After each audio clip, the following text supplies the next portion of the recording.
Hi అండి. Welcome back to my channel. అందరూ ఎలా ఉన్నారు? ఏం చేస్తున్నారు? ఈ వీడియో వచ్చేసి మా సాధ్వికకి ప్రతి నెల అంగన్వాడీలో ఎగ్స్, మిల్క్, బాలామృతం ఇస్తారండి. ఈ విషయం ఇలా చాలామందికి తెలిసే ఉంటుంది. 6 మంత్స్ పిల్లల దగ్గర నుంచి 3 ఇయర్స్ కంప్లీట్ అయ్యే పిల్లల వరకు అంగన్వాడీలో ఇవైతే ఇస్తారు. ఈ ఎగ్స్ అయితే నేను ఇంటికి తీసుకొచ్చిన తర్వాత ఒకసారి వాటర్లో అయితే టెస్ట్ చేస్తాను.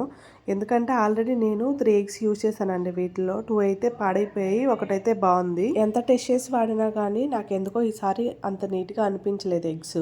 పగలగొట్టిన తర్వాత అయితే ఎగ్ ఎల్లో అంత నీట్గా లేదు. ఎప్పుడు ఇచ్చినా స్టార్టింగ్ డేస్లోనే తెచ్చుకుంటాను. అప్పుడు కొంచెం పర్లేదు, బాగానే ఉంటాయి. ఈసారి మంత్ ఎండ్కి అయ్యేసరికి ఎగ్స్ అన్నీ కొంచెం నాకేంటో తేడాగా అనిపించాయి. ఇంకా నేనైతే పాల ప్యాకెట్స్ తీసుకున్నాను. బాలామృతం తీసుకోలేదండి. తీసుకున్నాను కానీ అక్కడ ఒక మా అమ్మ దోశ వేసుకుంటాను ఇవ్వవా అంటే ఇచ్చేసాను.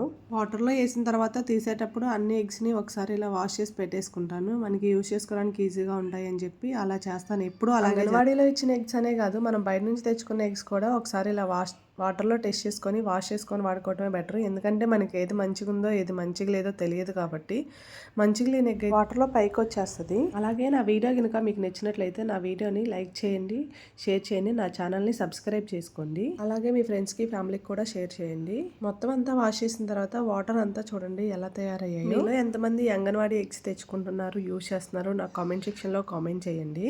నెక్స్ట్ మంత్ తీసుకొచ్చినప్పుడు మీకు బాలామృతం అలాగే పాల ప్యాకెట్స్ కూడా చూపిస్తాను.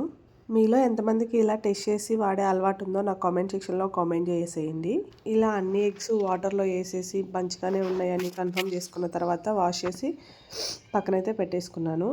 ఇంతేనండి ఈ వీడియో. Thank you for watching. Thank you. Bye.